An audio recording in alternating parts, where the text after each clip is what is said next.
1974 में मैंने मेरठ से ग्रेजुएशन करने के बाद 75 में एक कंपनी जिसका नाम लुपिन लेबोरेटरी है उसको ज्वाइन किया। 1995 में हमने मैनकाइंड की शुरुआत करी वेस्टर्न यूपी से, जिसमें 20-25 लोगों को रख के, और एक छोटी सी फैक्ट्री थी हमारी गुड़गांव में लगाई, और वहाँ से हमने शुरुआत करी है मैनकाइंड फार्मा की 25 लोगों से। आज हमारे पास करीब 25,000 लोग काम करते हैं डिफरेंट पोजीशंस में, जिसमें 15,000 जो है मार्केटिंग और फील्ड में सेल्स में। हमारी कई दवाइयाँ ऐसी आती थी जिनके प्राइस काफ़ी ज़्यादा थे, तो हमने क्या करा, हमने जो दवाई उस टाइम 20 रुपये की कॉस्ट कर रही थी, जो MRP मेडिकल मैक्सिमम MRP था, उसको हमने 7-8 रुपये पर ला दिया। अब लोग वक्त कहने लगे, डॉक्टर पूछने लगे, भाई तुम वो कंपनी 20 रुपये का बेच रही है, आप 7 रुपये कैसे बेच रहे हैं? एक आम आदमी, एक आम परिवार से आने वाला एक शख्स जिसने नॉर्मल मेडिकल रिप्रेजेंटेटिव की जॉब की, उसके बाद कई साल तक फार्मा फील्ड में नॉर्मल जॉब करने के बाद उन्होंने एक अपनी कंपनी स्टैब्लिश की। इस कंपनी को आज इंडिया की टॉप 4 लीडिंग कंपनीज में से एक बनाया। हम बात कर रहे हैं the man behind Mankind pharma. आज हमारे साथ उनके चेयरमैन रमेश चुनेजा जी मौजूद हैं। स्वागत है सर आपका पॉडकास्ट में। नमस्कार जी, नमस्कार, थैंक यू। सर, बात करते हैं फार्मास्यूटिकल कंपनी की, इतना बड़ा सेक्टर है, तो आपका शुरुआती दौर कैसा रहा, आपकी लाइफ कैसी रही और कैसे आपने इस कंपनी को इंडिया की टॉप लीडिंग कंपनी में इसका नाम लिया? बड़ी सिंपल स्टोरी अबाउट मी कि in 1974 में मैंने मेरठ से, because I belong to Meerut originally, मैंने ग्रेजुएशन करने के बाद 75 में एक कंपनी जिसका नाम लुपिन लेबोरेटरी है उसको ज्वाइन किया एज मेडिकल रिप्रेजेंटेटिव। उसमें डिफरेंट पोजीशंस में काम करते हुए इन 1983 में मैंने लुपिन को छोड़ दिया, और 84 में मैंने एक छोटी सी company with the name of Bestochem start करी। एक हमारी फैमिली में 3 ब्रदर्स हैं। कुछ सालों तक ठीक चलता रहा, लेकिन 1994 में ऐसा हुआ कि हमने वो कंपनी अपने एक भाई को दे दी और 2 भाई हम जी अलग हो गए, और हम दोनों ने मिलकर 1995 में हमने मैनकाइंड की शुरुआत करी। 95 में शुरुआत करी एक वेस्टर्न यूपी से, जिसमें 20-25 लोगों को रख के, और एक छोटी सी फैक्ट्री थी हमारी गुड़गांव में लगाई, और वहाँ से हमने शुरुआत करी है मैनकाइंड फार्मा की 25 लोगों से।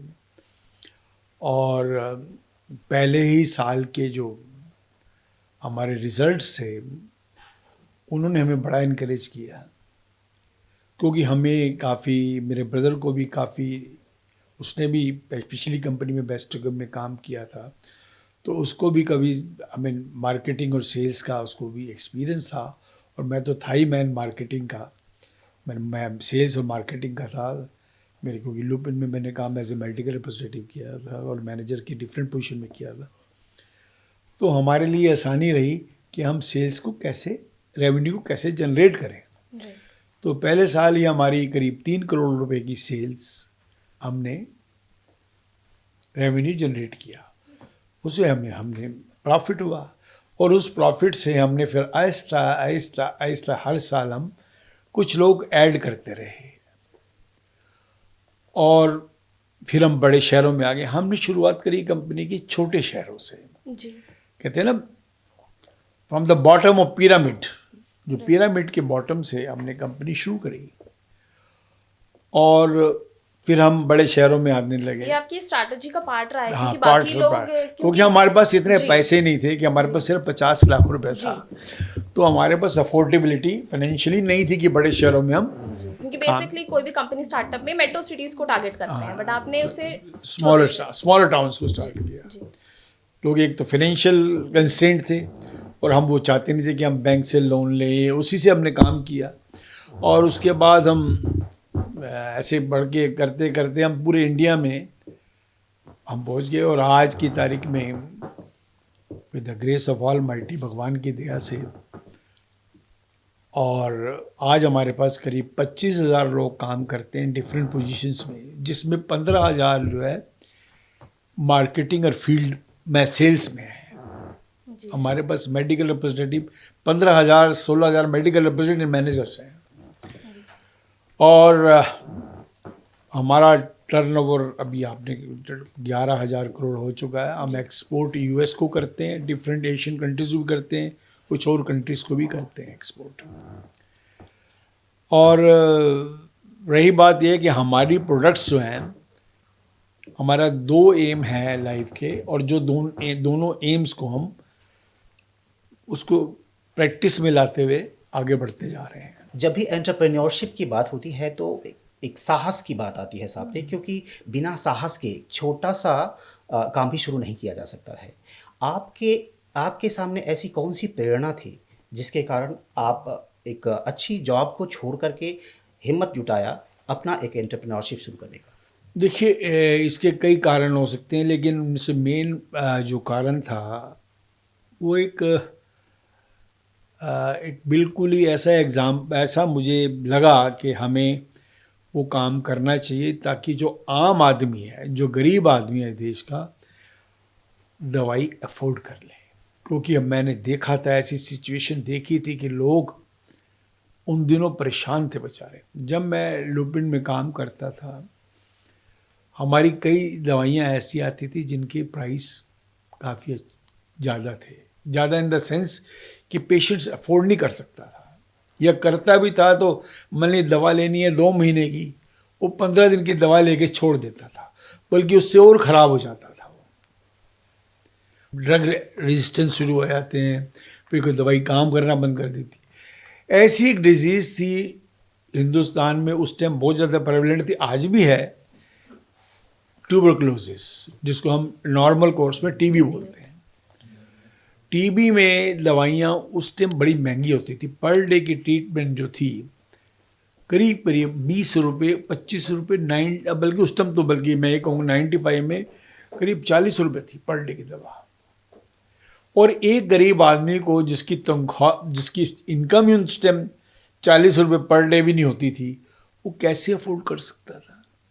ऐसी कई और डिजीज़ थी, एंटीबायोटिक चलते थे, वो बड़े महंगे थे, बहुत महंगे थे। तो मैंने सोचा भी ये तो दिस इज़ टू मच, कैसे इसको करें हम। क्योंकि कंपनी का नाम तो मैंने मैनकाइंड रख दिया, और हमारे काम भी तो वैसे ही होने चाहिए जो मैनकाइंड जैसे हैं जी। इस मानवता को कुछ ना कुछ तो हम दें। पैसा कमाना हर इंसान का ध्येय, अच्छे ईमानदारी से सब काम करते हुए, ये हमें अधिकार है पूरा, हम जो भी कमाए अधिकार है।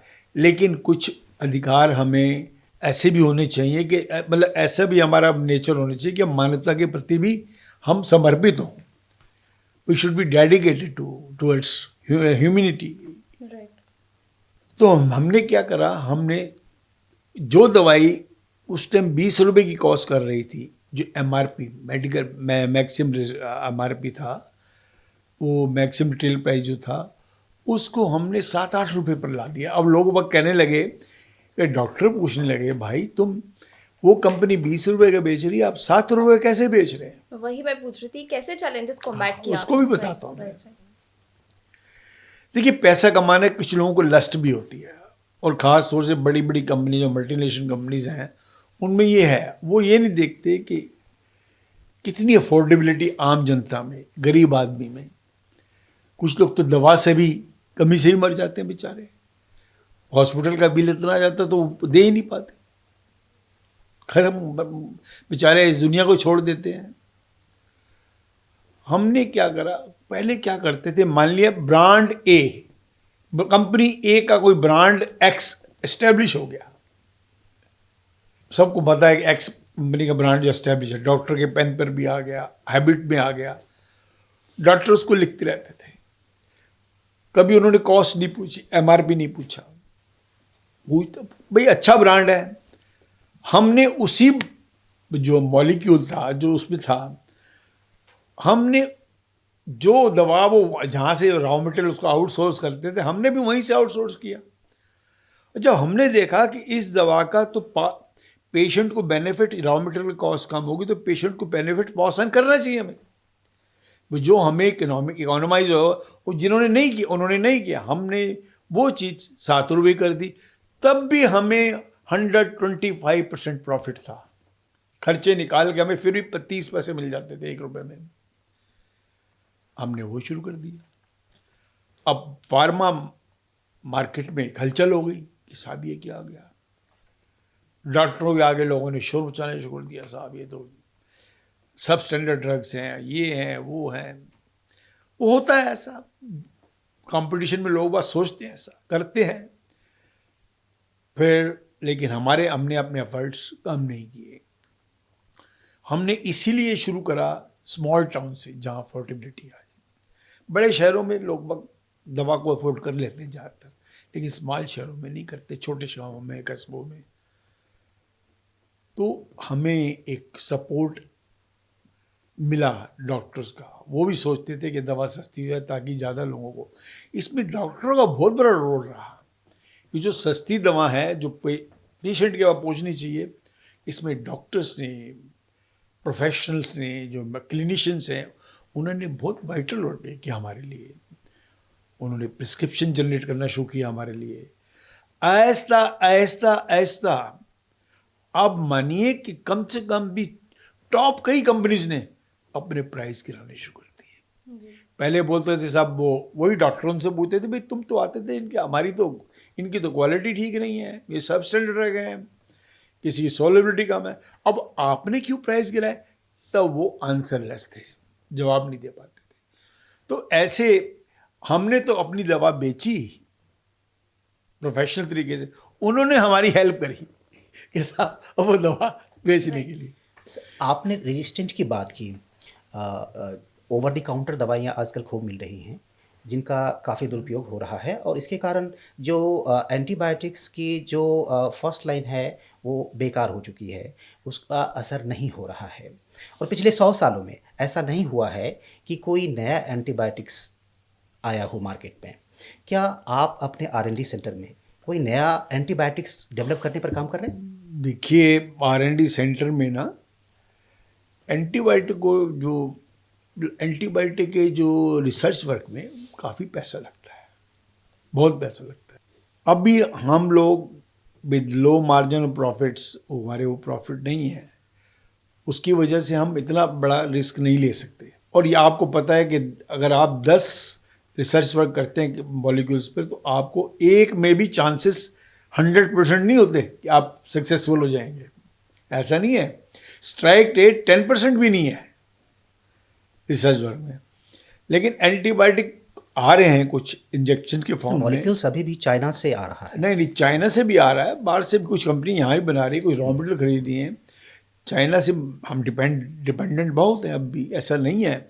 लेकिन अब हम जो केमिकल्स हैं, जिस पे केमिकल बेस्ड ड्रग्स हैं, उसमें हमारी सेल्फ सफिशिएंसी बढ़ रही है, क्योंकि मोदी जी ने एज ए प्राइम मिनिस्टर बड़ी हेल्प करी है बड़े ड्रग बनाने में। उन्होंने एक सब्सिडी दी है लोगों को, इससे बड़े बड़े प्लांट भी लग रहे हैं। और उससे एक एडवांटेज है कि हम जो चाइना से compete नहीं कर पाते थे, कोई चाइना में सस्ती दवा भेज देते हैं और रॉ मटेरियल सस्ते आते हैं, तो उसको compete भी कर सकते हैं और कर रहे हैं। और उसको एक टाइम ऐसा आने वाला है, अनदर 10-15 ईयर्स, कि हम काफ़ी कुछ बना लेंगे। क्योंकि अब जरा थोड़ी सी लिबरल पॉलिसी बनाई है उन्होंने, क्योंकि आपको पता है कि हर 7वीं दवा दुनिया में जो खाता है वो हिंदुस्तानी दवा होती है। जेनरिक मेडिसिन भी उतनी इफेक्टिव होती है जितनी कि ब्रांडेड मेडिसिन होती है। इतनी इफेक्टिव। तो प्राइसिंग कैसे डिसाइड करते हैं? कंपोजिशन प्राइसेस देखो, जो गवर्नमेंट बेच रही है Right. वो प्राइसेस कम है, जी, वो है प्राइसेस कम। मान लिया फॉर एग्जांपल प्रोडक्ट ए है, वो मैंने MRP उसकी रखी 80 पैसे, ये 1 रुपया, क्योंकि मेरे उसमें खर्चे, मेरे सेलिंग खर्चे भी हैं बहुत सारे, वेजेस बहुत हैं, मार्केटिंग का खर्चा भी 25% से ऊपर का है हमारा। 30%। अच्छा। कुछ होते हैं जहाँ खर्चे सिर्फ 2% है। तो हम अगर उस पर 30% खर्चा करेंगे रिटेल प्राइस से या होलसेल प्राइस से, तो हम अफोर्ड ही नहीं कर सकते उसी प्राइस को। जहाँ 2% खर्चा, वहाँ वो कहते हैं चलो कम प्रॉफिट पे ले जाओ, क्योंकि वो मार्केट को भी हमने देखना है, वरना और कोई ले जाएगा। कई बड़ी कंपनियों ने लॉन्च कर रखे हैं ऐसे divisions, they are doing with it. दवाइयों का जो डिस्ट्रीब्यूशन होता है उसमें अभी भी एमआर का ही प्रयोग किया जाता है। डॉक्टर के पास एमआर जाते हैं, उसके बाद इस तरीके से इसका प्रचार प्रसार होता है। तो फार्मा कंपनी में एमआर के माध्यम से इनके ऊपर कई बार आरोप लगते रहे हैं कि ये अनएथिकल प्रैक्टिस करते हैं, कई प्रलोभन देते हैं डॉक्टर को अपनी दवाओं को प्रमोट करने के लिए। अब तो सभी तो बंद इसको हो आप- गया। अब तो uniform civil code of conduct लग गया है, अब सब बंद हो गया है। और उसमें अब सैंपल्स भी लिमिटाइज कर दिए, 2% of total your turnover. Corona काल में ऐसा ही हुआ था। एक डोलो 650 मेडिसिन जो पैरासीटामोल का उसकी जगह पर में इसको प्रोजेक्ट किया जा रहा था। इसके ऊपर आरोप लगा कि 1000 करोड़ रुपए इन्होंने डॉक्टर को प्रलोभन में गिफ्ट में महंगे उपहार ये देने में सब खर्च कर दिए। सब शायद मैं कहूँगा कि ज़्यादा टफ वर्ड नहीं इस्तेमाल करना, ये मिसकम्युनिकेशन है। उस प्रोडक्ट में इतना प्रॉफिट ही नहीं कि 1000 करोड़ खर्च कर दे वो। उस प्रोडक्ट के अंदर ही प्रॉफिट 30-35% है, तो 1000 करोड़ कैसे खर्च कर देगा? वो सब र्यूमर्स यूट्यूबर्स ने फैलाई हुई है। ऐसा नहीं है, बिल्कुल नहीं है। तभी तो उसके बाद उसके ऊपर एक्शन नहीं हो पाया। अगर ऐसा होता 1000 करोड़ डॉक्टर को मार देते, और दवा कंपनी की सेल उसकी 500-600 करोड़ की सारी है, उसकी 1000 करोड़ कहाँ से बढ़ दे? पहली बात तो ये नादानी है भाई। 800 करोड़ की सेल मान लीजिए, हो गया 1000 की, मान लीजिए 1000 के ऊपर 1000 करोड़ बांट उसके देगा। बाद सरकार ने एक पॉलिसी लेकर के आई थी। सरकार पॉलिसी ये लाई कि किसी भी डॉक्टर को दवा को प्रमोट करने के लिए वो ब्रांडेड दवाइयाँ नहीं लिख सकते हैं। देश की सबसे बड़ी अस्पताल एम्स में भी यह आदेश जारी किया गया था कि कोई भी ब्रांडेड दवाई नहीं लिखेंगे। वो ठीक है, गवर्नमेंट अपनी और उसमें दे सकती है, गवर्नमेंट इंस्ट्रक्शन दे सकती है, गवर्नमेंट अपने रूल्स एंड रेगुलेशंस फॉलो कर सकती है, उसमें हमें कोई इतराज नहीं। इसका हमें कोई इतराज नहीं है। हमारे तो जो प्रिस्क्रिप्शन लिखे जाते हैं, हमें जो भी लिखे, चाहे प्राइवेट डॉक्टर्स लिखे, ये कोई भी लिखे, वो ज़्यादा हम उससे मतलब है। अगर ब्रांड डॉक्टर हैं भी, कोई अच्छा कोई डॉक्टर है, अगर वो ब्रांडेड लिखता है, जैसे लिखता है एमॉक्सिसिलिन, जो ब्रांड नेम नहीं है, कंपाउंड का नाम है या एक उसका एंटीबायोटिक का नाम है, तो हमें क्या एतराज हो सकता है? भाई जो अंदर से मिल रहा है वो ठीक है, बाहर में आएगा तो एमॉक्सिसिलिन 10 कंपनियों के हैं, 20 कंपनियों के हैं। मैं आपको आज भी बता दूं, दुनिया में सबसे सस्ती दवा आज भी हिंदुस्तान में है। वर्ल्ड फार्मेसी जानी जाती है इंडिया। अमेरिका हो, यूरोप हो, एशिया हो, अफ्रीकन कंट्रीज हो, वर्ल्ड फार्मेसी है। जिस तरह से गवर्नमेंट प्रमोट कर रही है, हमारा एक्सपोर्ट बहुत बढ़ेगा। हम 3 लाख करोड़ के उसमें 2 लाख करोड़ के एक्सपोर्ट और 1 लाख करोड़ की हमारी ना, बल्कि 1.5 लाख करोड़ के 2 लाख करोड़ के एक्सपोर्ट और 1.5 लाख करोड़ की अपनी कंजम्पशन, कैपिटल इंडिया की कंजम्पशन हो जाएगी।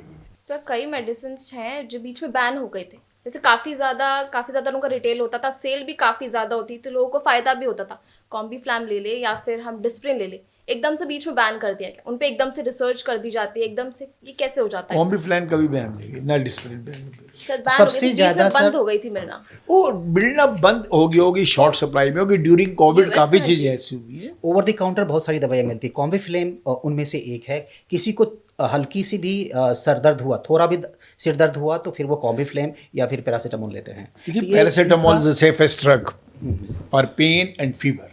ये बट वर्क्स, बट क्योंकि 500 मिलीग्राम तक एज इन फीवर में दी जाती है, और उससे अबव 650 मिलीग्राम वो दर्द में दी जाती है। या जो पेशेंट का वेट होता है ज़्यादा है, तो उसको फीवर के लिए भी 650 मिल जाती है।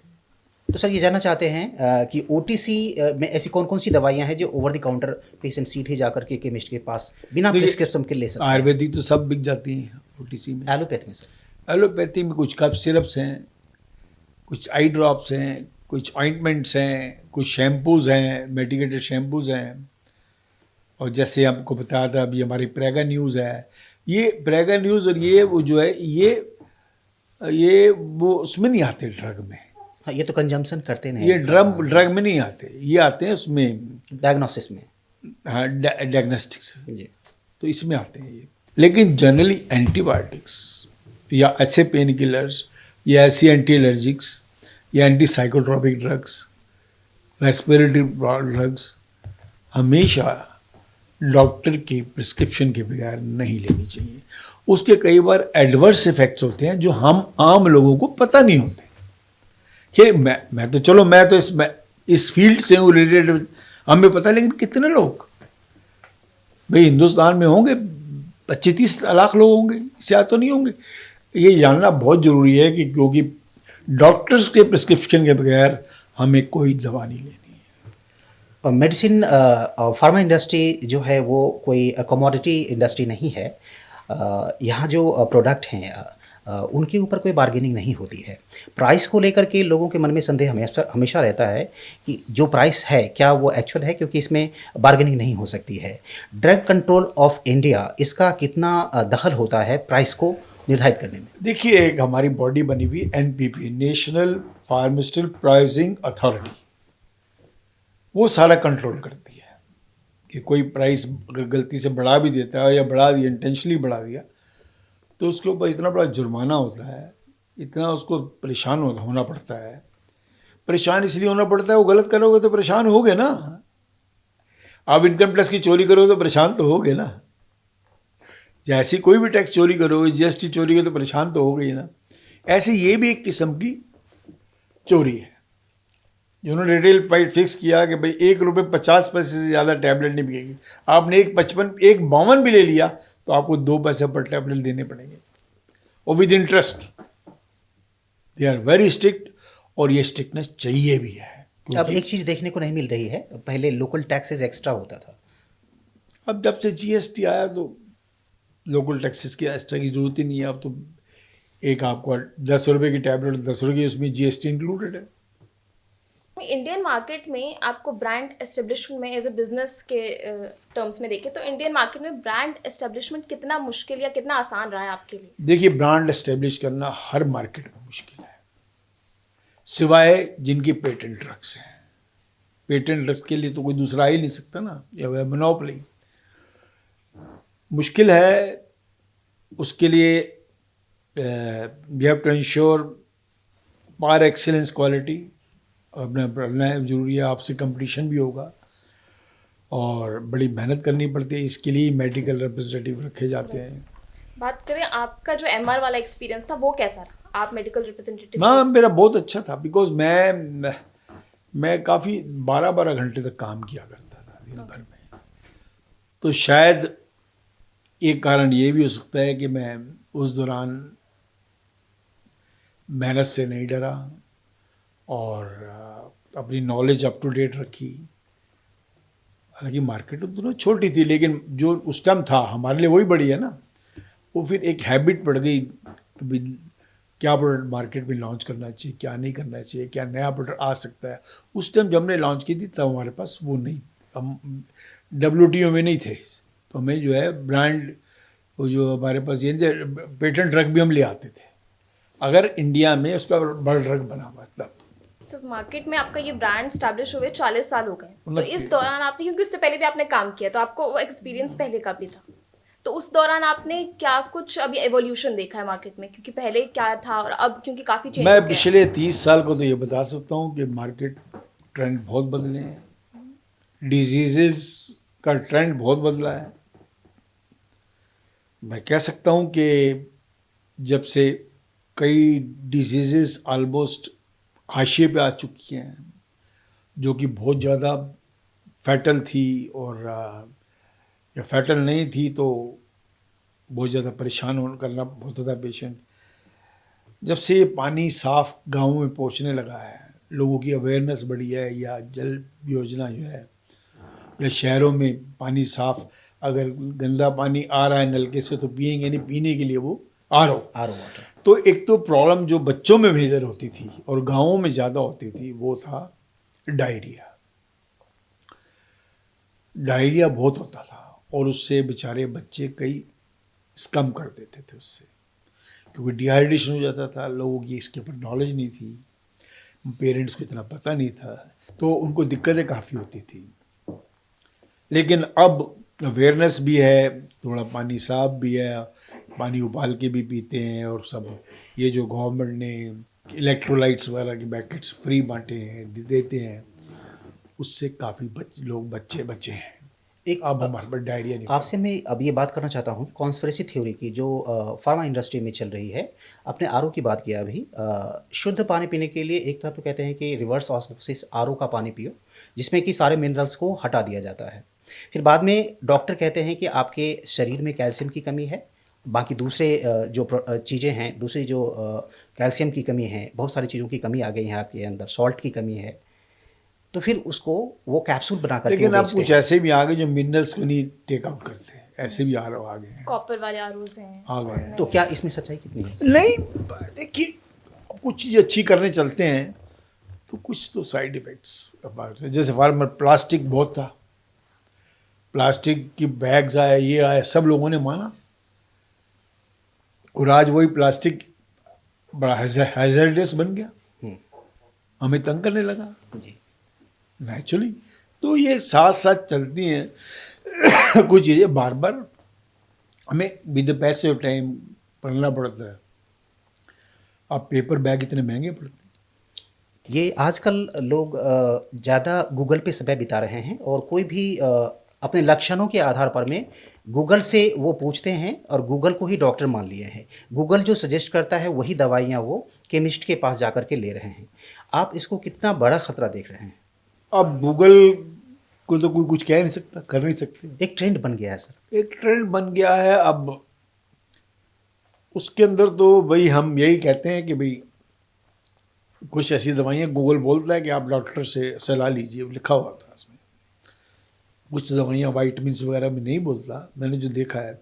लेकिन जब एंटीबायोटिक ये लिखते हैं तो उसमें लोग कहते हैं डॉक्टर से सलाह लो। आपने भी बताया कि आपकी कंपनी में एनॉर्मस नंबर ऑफ पीपल हैं, तो उसके बाद क्या आप उन सबसे जाके 1-to-1 मतलब कैसे आप करते हैं? आपकी डे टू डे रोल क्या रहता है आपकी कंपनी में, और क्या आप सबसे जाके मीटअप कर पाते हैं? नहीं, अब तो पॉसिबल नहीं है, बिकॉज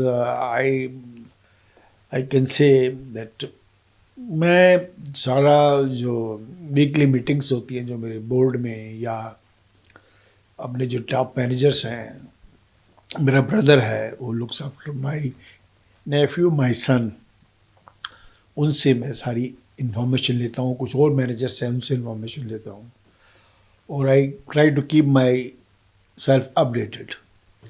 एलोपैथी दवा को मैजिक बुलेट कहा जाता है, जादुई गोली, मैजिक बुलेट। अच्छा, यानी कि कुछ भी हो आप वो गोली खाओ और दवा और बीमारी से मुक्ति मिल जाती है। तो ये मैजिक बुलेट का क्या कॉन्सेप्ट है? ये आप मानते हैं कि ये एलोपैथी दवाई मैजिक बुलेट है? Magic bullet it's a treatment. Magic bullet, मुझे बताइए, बुखार हो रहा है तो आप आयुर्वेदिक दवाई लेंगे, आपको दवा बुखार तो नहीं उतरने का। तो दवा जब पैरासीटामोल लेंगे या उससे कुछ और लेंगे तभी तो आपका टेम्परेचर जाएगा, नीचे आएगा। तो वहाँ तो आप कह सकते हो compare to other therapy kind of pathies like homeopathy या आयुर्वेदिक या और यूनानी के मुकाबले में ये दवा का बुखार उतारना आसान है इस दवा का। तो इसलिए मैजिक बुलेट कह सकते हो तो कह सकते हो, वरना मेरी राय में तो कोई ये मैजिक बुलेट नहीं है, इट्स ए नॉर्मल ट्रीटमेंट। तो सरकार ने इसको लेकर के मिक्सोपैथी भी लाया है। मिक्सोपैथी में आयुर्वेद के डॉक्टर भी एलोपैथी की दवाई प्रिस्क्राइब कर सकते हैं, इसलिए कर रहे हैं ना वो। हाँ। वजह यही है ना तो उसकी। आपको मिक्सोपैथी में एलोपैथी के डॉक्टर इसका विरोध कर रहे हैं। वो कह रहे हैं कि ऐसा नहीं होना चाहिए, जो जिस पैथी के लेकिन हैं। आप विरोध कर रहे हैं, लेकिन मैंने देखा है हाँ। आयुर्वेदिक पहले से लिखते आ रहे हैं, एलोपैथिक दवाएं लिखते आ रहे हैं। इसके लिए कुछ देखिए, मैंने कहा ना रेगुलरिटी जो हमारी हमारे इंडिया में, उसमें आज मैन पावर की कमी है। हम कई चीज़ें चेक करना चाहे नहीं कर सकते। अब एक ड्रग इंस्पेक्टर कितनी जगह जा सकता है दिन में? उसको फैक्ट्रीज भी देखनी होती है, उसकी रिटेल भी देखनी है, उसने ब्लड बैंक भी देखने, उसने हॉस्पिटल के अंदर भी देखना, लाइसेंसिंग भी देखनी, बहुत ज़्यादा काम है। आजकल लाइफस्टाइल डिजीज़ काफ़ी प्रेवलेंट है। जी हाँ। चाहे वो हाइपरटेंशन हो, डायबिटीज़ हो या थायराइड हो, तो ये सारी बीमारियां इनको सिर्फ मैनेज ही किया जा सकता है। आज तक कोई ऐसी दवा नहीं बनाई गई है जिससे कि इन बीमारियों से हमेशा के लिए मुक्ति मिल जाए। क्या आपको लगता है कि ऐसी कोई दवाई बन सकती है? फिलहाल तो नहीं है। Let me very frankly tell you, आपके लैब में बहुत से साइंटिस्ट हैं, इस पर में कोई हमारी काम चल रहा है? 5-6 मॉलिक्यूल पे काम चल रहा है, लेकिन you know it takes enough time. और वो कई तो अब कई हमारी 6-6 साल से चल रही हैं। इसमें देखिए फेस 1 स्टडीज़ होती है, पहले परमिशन लेनी पड़ती है गवर्नमेंट। फेस 1 स्टडीज़ होती हैं, फेस 2 स्टडीज़ होती हैं। फेस 2 स्टडीज़ जो है ह्यूमंस पे होती है, ह्यूमन ट्रायल। तो दुनिया के कई कोनों में करनी पड़ती हैं, कोई डिफरेंट उसके कॉन्टिनेंट्स के हाँ रहती है। जैसे ऑस्ट्रेलिया में करनी पड़ती है, कहीं और करनी पड़ती है, ताकि जीन्स में या थोड़ा सा उस पर फ़र्क है ना। और उसके अलावा वो भी स्टडी 2-3 साल चलती है। उसके बाद जाके अगर वो रिज़ल्ट पॉजिटिव आते हैं तब जाके फेज़ 3 में आता है। और फेज़ 3 जब क्लियर होता है तब आपको you are allowed to, if you are successful, is a big question mark. Strike rate बहुत कम है वर्ल्ड ओवर, लेकिन ये है कि एक बार आपका पेटेंट हो गया तो आपको जितने खर्चे वो निकाल देता है, और उसके आगे कमाई भी बहुत करते हैं लोग। तो लाइफस्टाइल डिजीजेस की बात की है, तो क्या ये लाइफस्टाइल डिजीजेस जितने बढ़ेंगे, बीपी शुगर, क्योंकि इनकी तो जो दवाइयाँ हैं नॉन एंडिंग होती हैं, खाते रहो जब तक खाओगे तब तक ठीक वो तो रहोगे। रहेगा। तो क्या ये फार्मा सेक्टर के लिए काफ़ी ज़्यादा प्रॉफिट लेकर आती है?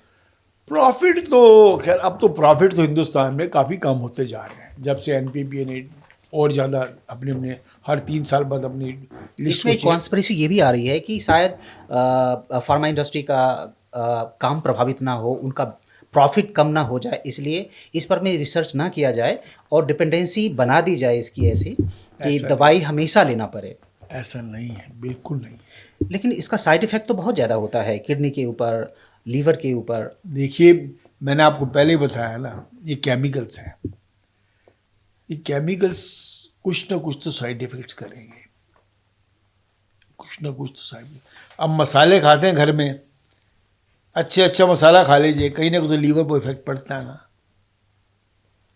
तो अब मजबूरी, अब 10-10 साल 20-20 साल खाओगे तो कुछ ना कुछ तो फर्क पड़े। साइड इफेक्ट सबके होते हैं, इसमें लिखे होते हैं कॉन्ट्राइंडिकेटेड। आपसे मैंने ये सवाल इसलिए पूछा क्योंकि आप एक विजनरी हैं, आप बहुत दूर की सोच रखते हैं, आप बहुत क्रिएटिव हैं और मैनकाइंड से जुड़े हुए हैं।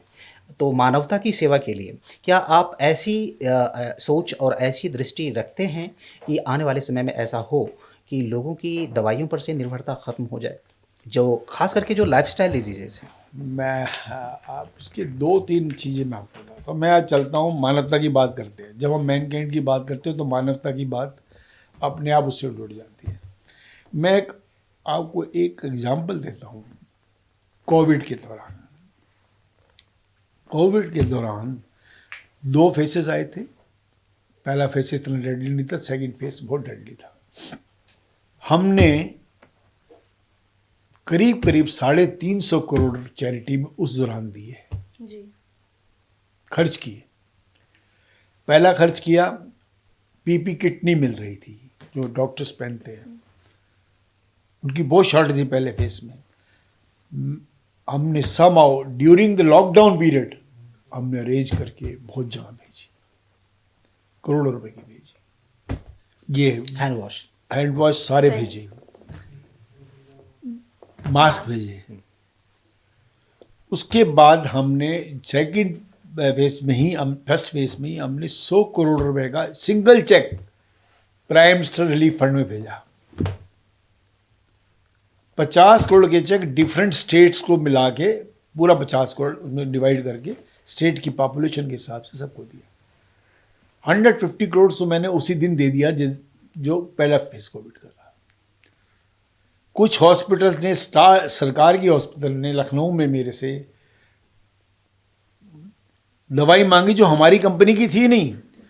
हमने ड्यूरिंग द कोविड बॉम्बे से, चेन्नई से ऐसे दवा इकट्ठी करके मैंने सब भेजी हॉस्पिटल के लिए, इतना ज़्यादा वो लगा। फिर जितने policeman during the Covid they diet, सबकी फैमिली को 3-3 लाख रुपए दिया। हर डॉक्टर को जो कोविड ड्यूटी में, मैं कोविड ड्यूटी के दौरान बात कर रहा हूँ, डेथ हुई, 5 लाख रुपए दिया। हर नर्स को, यानी कि पैरा मेडिकल स्टाफ को 3-3 lakh. Even you will be surprise to know कि जो एम्बुलेंस ड्राइवर था, अगर उसकी डेथ थी, उसको भी 3 लाख रुपए दिया है।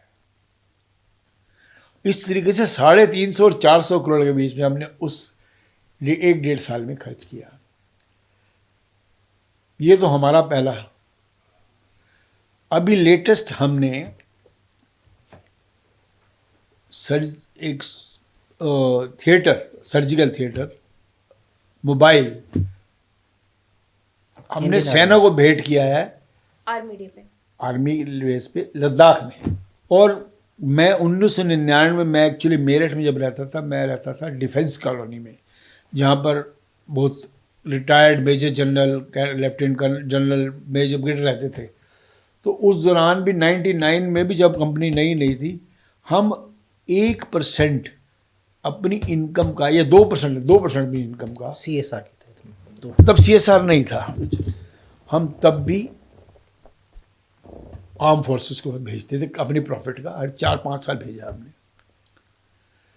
और मैं तो ये सोचता हूँ, अगर देश ठीक है तो पैसा तो फिर भी कमा लेंगे, काम तो चलेगा ना, काम चलेगा। अब देश ही ठीक नहीं तो देश काम कैसे चलेगा किसी का? तो मैं तो फ्यूचरिस्टिक हूँ, हमेशा लोगों की मदद करना मेरा अच्छा लगता है मुझे। Mankind is serving for life. वो सर्विंग द लाइफ, वो हम हमेशा कोशिश करते हैं कि हम किसी न किसी तरीके से। इसके अलावा भी जो CSR ये हमारी CSR एक्टिविटीज़ नहीं थी, आगे थी। हमने वो पैसा इसलिए खर्च किया कि वो CSR का नहीं, वो हमारा था कि भी हमारे देश को आज इन कोविड टाइम में वो ज़रूरत है। जी। लद्दाख में हमने देखा कि कोई हॉस्पिटल नहीं है, मान ले किसी वहाँ पर लोकल बंदे भी जा सकते हैं। सर्जरी करनी हो तो पहले वो जैसे कोई किसी सिपाही की या किसी फौजी की चोट लगी ऊपर पहाड़ों पर, वो नीचे आएगा, इमीडिएट सर्जरी लेगा, उसके बाद बेस हॉस्पिटल शिफ्ट कर देंगे। राइट। लेकिन इमीडिएट उसको कुछ चाहिए ना। 2007 में हम बात कर रहे हैं उस दौर की, जब आपकी कंपनी एक्सपोनेंटली ऐसा लगा कि उसमें पंख लग गया है। आपने मैनफोर्स की शुरुआत की, और मैनफोर्स के साथ आपने OTC, ओवर द काउंटर, बहुत से प्रोडक्ट्स उसमें लॉन्च किए, जिसमें ऐसे प्रोडक्ट्स थे contraceptive pills, emergency contraceptive, प्रेगा news. तो इस तरह के जो प्रोडक्ट्स आए वो मार्केट में छा गए। तो इसको लेकर के ये चूँकि ये ऐसा है कि आज भी ये एक टबू है, आप क्या मानते हैं इसको? सेक्स के बारे में लोग बात नहीं करना चाहते। देखिए, मैं छोटे शहरों की तो बात नहीं कर सकता, कस्बों की बात नहीं कर सकता। हमारा एजुकेशन का स्टैंडर्ड ही बहुत ऊंचा हो गया, चाहे लड़के हो चाहे लड़की हो, दे आर सब अपने एक अच्छे पढ़े लिखे हुए हैं। और इतना ज़्यादा मीडिया भी बड़ा ओपन है, तब है। तो मैं जानता हूँ कि अब ये कोई प्रॉब्लम वाली बात नहीं रही। लेकिन हाँ, हर चीज़ को हमें एक डेकोरम बना के चलना है, जो भी है। और अब जब सब समझते हैं तो मैनफोर्स क्या या प्रेगा न्यूज़ क्या या अनवांटेड 72 क्या, तो उस टाइम हमने क्या सोचा कि उस टाइम प्रोडक्ट्स बिकती थी, जैसे कई कंपनियों के कॉन्डोम बड़े महंगे होते थे और मार्केट में कोई ज़्यादा उसका, उनकी मोनोपोली होने की वजह से वो कोई प्रमोट ही नहीं करता था। हमने देखा भी ये प्रोडक्ट प्रमोट नहीं होती और हम इसको लॉन्च करते हैं, we shall gain a bigger chunk of the sales in this. तो वो हमने मेरा इंसिडेंटली नाम भी ऐसा रखा गया, तो वो भी दोनों काम किया। फिर हमने सोचा कि देखिए अब दूसरा आता है, प्रेगा न्यूज़ की बात करता हूँ मैं। शादी के 1 साल बाद दोस्त यार, चाहे लड़का हो चाहे लड़की हो, भाई कोई न्यूज़ नहीं है, कोई न्यूज़ तो सुनाओ, क्या है, कोई नहीं है न्यूज़? Good news. तो उसने मैंने ही उसका नाम रखा था, तो मैंने उसका नाम रखा प्रेगा न्यूज़। तो ये एक इंडिकेटर है कि भाई किस पर्पस के लिए टेस्ट, प्रेगनेंसी टेस्ट में इसे फर्स्ट चाइल्ड में हमेशा 99.9% फैमिलीज को बहुत अच्छा माना जाता है फर्स्ट चाइल्ड। ये हुआ। और कोई अनवांटेड हो तो फिर सेफेस्ट जगह अनवांटेड 72। इसके पहले आपका जो टर्नओवर था वो 500 करोड़ रुपए का था, लेकिन 2007 के बाद से ये 1000 करोड़, फिर 5000 करोड़, फिर 10,000 करोड़ के आंकड़ा को पार कर गया। इसमें इसका कितना रोल है आपके इस ओटीसी का? इसका तो बहुत टोटल हमारा जो टर्नओवर का है इट्स अराउंड 8 to 9%। हमारा मेन जो सेल्स ऑफ प्रिस्क्रिप्शंस का है, जो मेडिकल रिप्रेजेंटेटिव मैनेजर्स वो उनकी वजह से सेल आती है हमारी। ये तो ओटीसी के लिए तो हमने कुछ सेल्समैन रखे हुए जो जाते हैं रिटेल बुकिंग करते हैं, बाकी हमारा इसमें 9 to 10%, 9% कंट्रीब्यूशन है। तो एक सामान्य सी एक अवधारणा बन गई है कि यदि मैनकाइंड नहीं होता तो भारत की जनसंख्या 200 करोड़ के पार होता। ऐसा नहीं है, ऐसा तो नहीं कह सकते, लेकिन it helps to restrict the population. ऐसे तो सभी करते हैं, ऐसे तो सभी जितने भी ब्रांड हैं ये करते हैं, लेकिन हाँ हमने हमने बहुत ज़्यादा ऐड दिया, बहुत ज़्यादा उसको लाइमलाइट में लाया प्रेगा न्यूज़ को। देखिए प्रेगा न्यूज़ हमारा 80% शेयर जो है ना इस टाइम इस प्रेगनेंसी टेस्ट में 80% शेयर हमारे पास है, और कंडोम का 35% शेयर हमारे पास है, क्योंकि हम बड़े ऐड हमारे काफ़ी आते हैं, किसी कंपनी के इतने ऐड नहीं आते इसमें। तो ये ऑब्वियस है। तो ऐसा नहीं है कि हमारा ठीक है, कुछ तो कंट्रीब्यूशन होगा ही। हमारा कंट्रीब्यूशन सबसे ज़्यादा हुआ है जब हमने दवाइयों के रेट सस्ते करे और कंपनियों ने बड़ी बड़ी कंपनियों ने रेट सस्ते करे, तो उससे पॉकेट फ्रेंडली मेडिसिन हो गई, पेशेंट की अफोर्डेबिलिटी बढ़ गई। वो टर्नओवर होगा अगर मैं आज आप गिनूं तो कम से कम हमने पेशेंट्स का पिछले 25 साल में कम से कम 5,000 से 8,000 करोड़ तक का फायदा कराया। कंजर्वेटिव फिगर बता रहा हूँ आपको, ये बता, इसलिए मैं कहता हूँ कि मैनकाइंड का कंट्रीब्यूशन इसलिए भी ज़्यादा है। एक आम धारणा है कि लोगों में कंडोम को लेकर के कि ये प्रोटेक्शन के लिए होता है, तो इसमें जब प्रोटेक्शन ही है तो इसमें फ्लेवर का क्या काम है? अब अट्रैक्शन बनाने के लिए, फ्लेवर बनाने के लिए भी ये फ्लेवर वो फ्लेवर, ये तो मार्केट के तरीके होते हैं ना बेचने के। अब आप जो कोई लिपस्टिक कई फ्लेवर की आती हैं, नहीं आती है, आपके स्प्रे भी तो एक फ्लेवर थोड़ी लगाते हैं, 4 तरह के स्प्रे आते हैं। तो ये सब वो चीज़ है भाई, हम भी दौड़ते हैं पहले, कभी डिओड्रेंट किसी कंपनी का ले लेते हैं, फिर किसी कंपनी का ले लेते हैं, या जो स्प्रे वो जो इंटीमेट्स वगैरह होते हैं तो अलग अलग कंपनी। ये सेलिंग के अच्छे तरीके भी हैं, और मोनोटनी कोई ज़्यादा देर चलती नहीं है। तो आज ये थे हमारे साथ मैनकाइंड फार्मा के चेयरमैन श्री रमेश जुनेजा जी, जिन्होंने काफी बेबाकी से इस फार्मास्यूटिकल सेक्टर से रिलेटेड सारे सवालों के जवाब दिए। वहीं फार्मा से रिलेटेड आपके मन में भी अगर कुछ सवाल होंगे तो उम्मीद है कि आपको भी उन सभी के जवाब जरूर मिले होंगे। इसी तरह के तमाम पॉडकास्ट को देखने के लिए बने रहिए हमारे साथ और देखते रहिए punjabkesari.com।